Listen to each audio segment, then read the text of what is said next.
네, 교과서 116조 유럽 세계 형성과 동요입니다.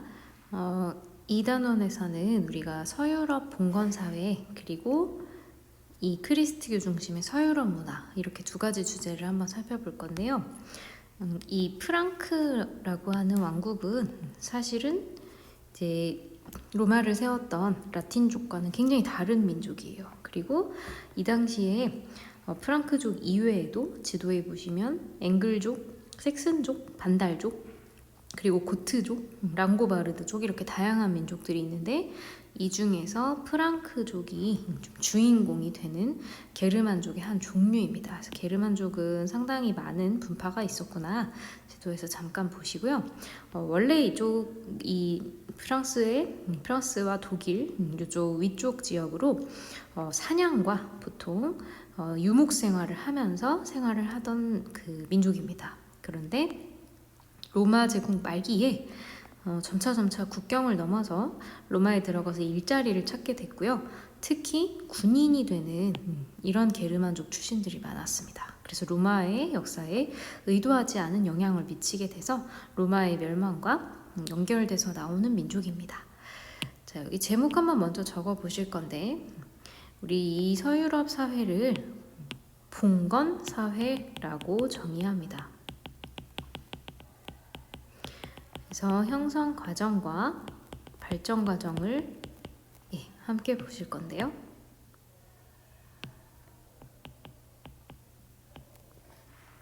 우선은 봉건사회라고 하는 단어는 지방 분권적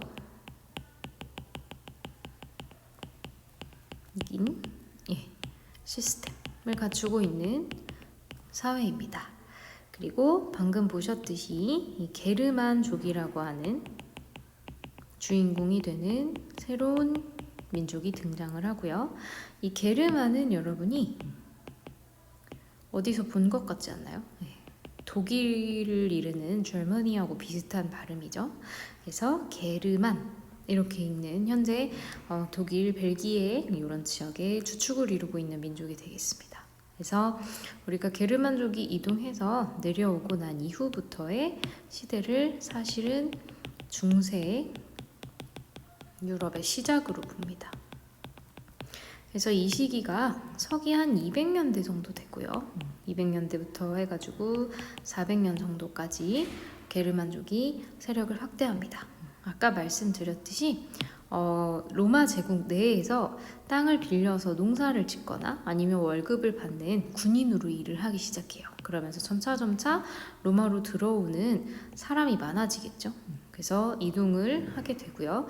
특히 큰 터닝 포인트가 되었던 사건은 우리 동양사에서 중국사에서 배웠었던 훈족이라고 하는 흉노를 의미합니다. 그래서 흉노의 이동 때문에 오히려 게르만족이 밀려서 로마 쪽으로 들어오게 되는 거죠. 그래서 결국에는 300년대부터 이 이동이 증가를 하고요. 476년 이제 5세기가 되었을 때는 결국에는 의도하진 않았으나 서로마 제국을 멸망시키고 유럽을 주도하는 이런 세력이 됩니다. 그래서 이때 당시 서로마 제국을 멸망시켰던 로마의 용병대장인 인물이 오도 아케르라고 하는 사람인데 게르만족 출신으로 전해져 있죠. 자, 그래서 다시 한번 책에 있는 여기 보시면 훈족의 이동으로 이 게르만족이 압력을 받는 것이죠. 그래서 도미노처럼 밀려서 이렇게 로마 국경 안으로 들어오는 것을 보실 수가 있습니다. 자, 이 중에서 가장 선생님이 아까 어떤 민족이었다고 했죠?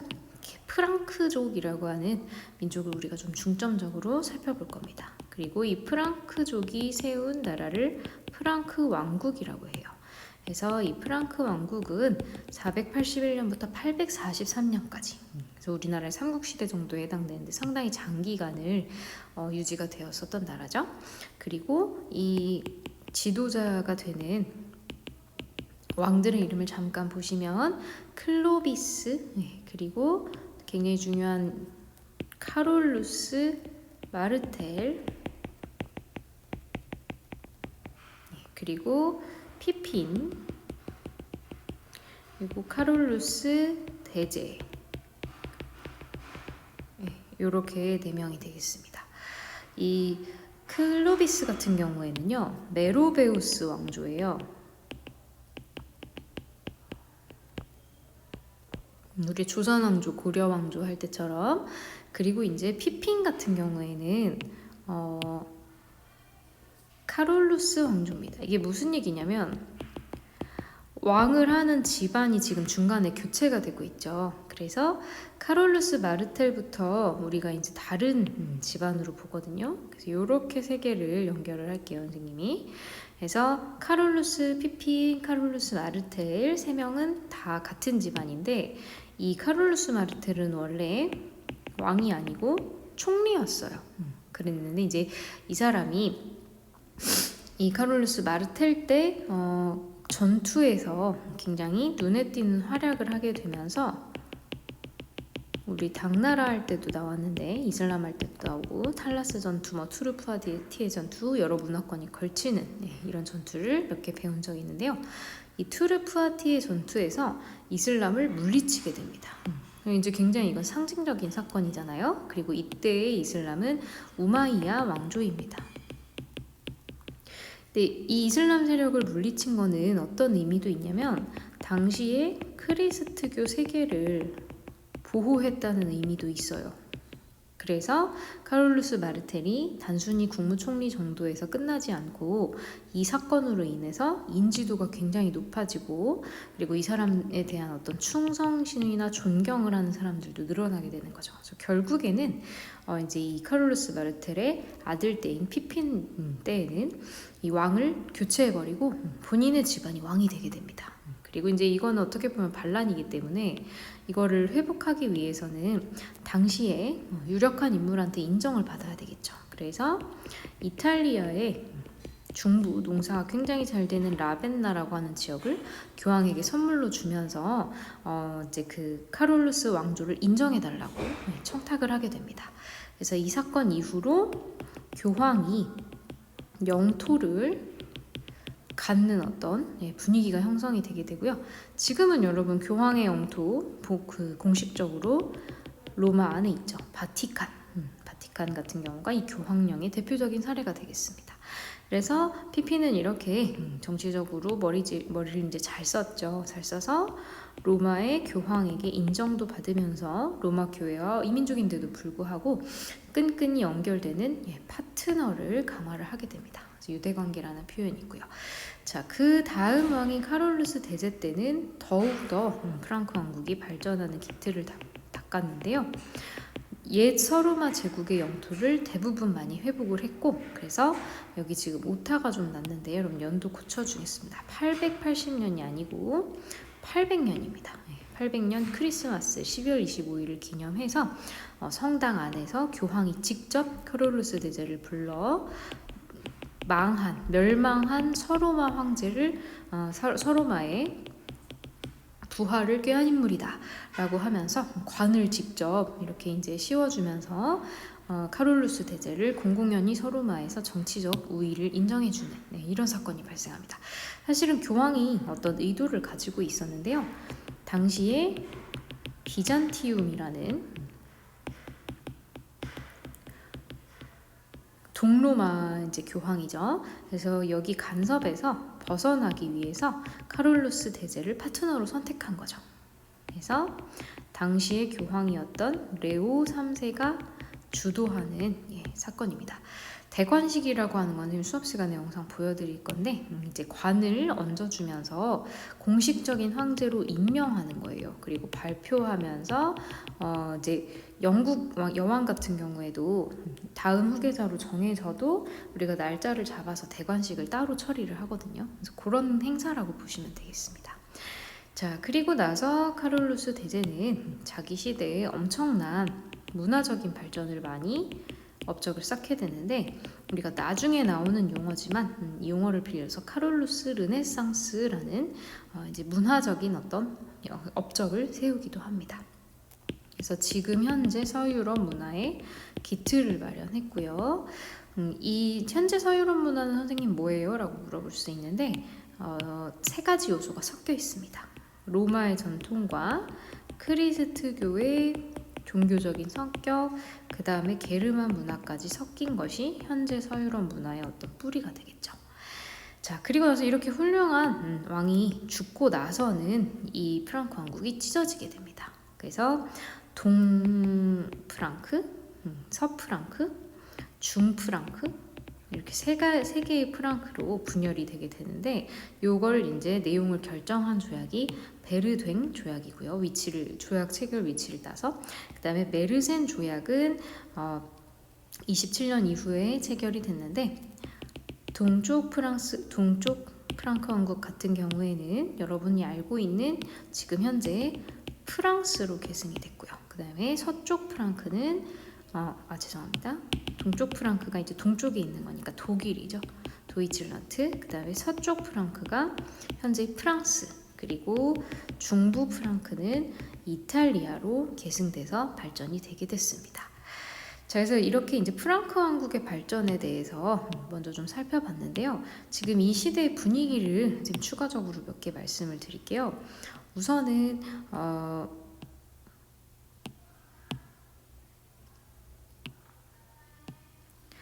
현재 서로마 제국이 멸망한 이후입니다. 상황을 한번 상상해 볼게요.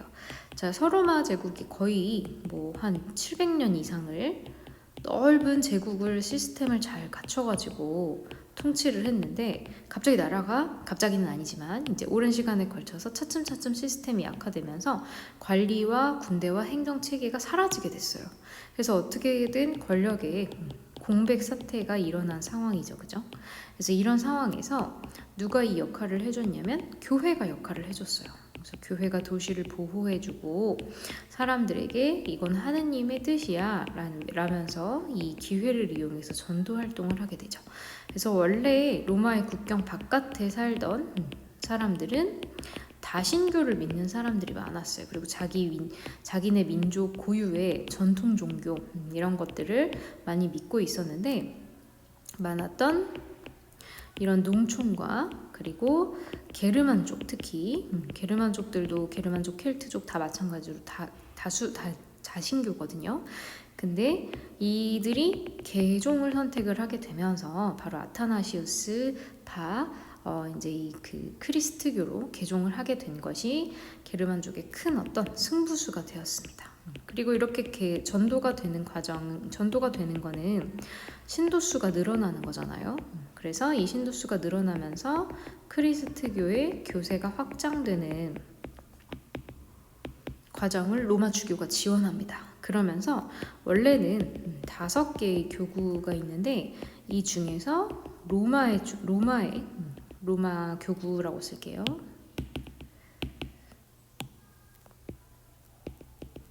로마 교구의 주교가 가장 높은 권위를 갖게 되는 거죠. 그래서 교회의 지도자인 교황으로 불리게 됩니다. 교회의 황제다 이런 뜻이죠. 그래서 이 시대 분위기와 왜 크리스트교가 이렇게 성장하게 됐는지 한번 기억해 두시면 되겠습니다. 자, 그 다음에 9세기로 왔는데요. 자, 프랑크 왕국이 강해졌다가 조금 이제 약해지는 모습을 방금 전에 살펴봤어요. 그러면서 또 하나 유럽 사회에 이제 찾아오는 시련이 바로 누구냐면 흐름상 생각보다 중요한 이 노르만족입니다. 자, 이 노르만족 이동과 프랑크 왕국 분열이 함께 전개가 되면서 유럽 사회는 굉장한 혼란에 빠지게 돼요. 이게 생각하지도 못했던 새로운 결과를 갖고 오게 됐는데요. 우선은 이 노르만족은 여러분이 놀이동산에 가시면 많이 볼 수 있는 바이킹 모양의 배를 타고 다녔던 민족이라고 해서 바이킹족이라고도 합니다. 그리고 이 바이킹 민족은 스칸디나비아 반도 쪽에 살고 있었는데요. 얘네들이 이제 날씨가 심하게 추워지면서 그리고 농작물이 수확이 안 되는 일이 많아지면서 이 간헐적으로 유럽 세계로 내려오던 걸 더욱더 빈번하게 자주 내려오게 돼요. 그러면서 노르웨이와 덴마크 쪽에 살던 바이킹들은 서유럽으로 내려갔고 이쪽이 이제 스웨덴 쪽에 살던 바이킹들은 동유럽으로 내려가게 됐습니다. 그래서 얘네들은 나중에 프랑스의 파리 근처인 노르망디라고 하는 지역에 자리를 잡았고, 이 동유럽으로 간 노르만족은 키예프라고 하는 도시에 자리를 잡게 되면서, 자, 노르망디는 지금도 현재 여러분 프랑스의 되게 중요한 영토예요. 그래서 프랑스 북서부의 기원이 됐고요. 노르망디 공국에. 그 다음에 키예프는 현재 러시아의 기원이 됩니다. 그래서 이 유럽 세계 형성에는 노르만족도 굉장히 많이 들어있어요. 그럼 선생님 그게 왜 중요해요? 라고 하는데, 이렇게 되면은 책에도 지도가 있지만 이거를 방어하는데 굉장히 산만해집니다. 왜냐면 이제 여기 이쪽이 스칸디나비아 반도인데 이렇게 들어오고 그래서 너무 침입이 잦으니까 경비병들을 보내기에 군대가 모자라겠죠. 그렇게 되면 결국에는 자기 소유 땅은, 자기 소유 토지는 본인이 방어할 수밖에 없어요. 그러면 이 방어를 하는 과정에서 전사 계급이 성장을 하겠죠. 우리 일본의 사무라이 계급들이 성장을 하게 된 것처럼. 그리고 이제 이게 하나의 직업이 돼버리는 거예요. 그 직업으로 고정이 되면서 서양에 어떤 사람들이 나타났냐면 기사라고 하는 사람들이 나타나게 됐습니다. 그리고 이제 이 기사들이 농민들을 지켜주게 되고요. 농민들은 자신들을 보호해주는 기사들에게 충성과 세금과 이제 보호를 부탁하면서 노동력을 바치게 되고요. 기사들은 농민들을 국가 대신에 보호해주면서 무슨 사회가 형성되는 거죠? 봉건 사회가 형성되는 거죠. 그래서 생각지 못한 방향으로 중세사회가 흘러간다, 이런 내용입니다. 그래서 지금 선생님이 설명드린 여기가 프랑크 왕국의 분열 모습이고요. 그래서 동서 프랑크, 중프랑크 보이고 있고요. 프랑크 왕국과 이 중세 서유럽 사이에 노르만족이 이렇게 사이에 껴있죠. 그래서 노르만족의 이동이 중세 사회 형성에 큰 기여를 하게 됐고요. 그리고 중세 사회의 특징에 대해서는 잠시 영상을 좀 끊었다가 다시 하겠습니다.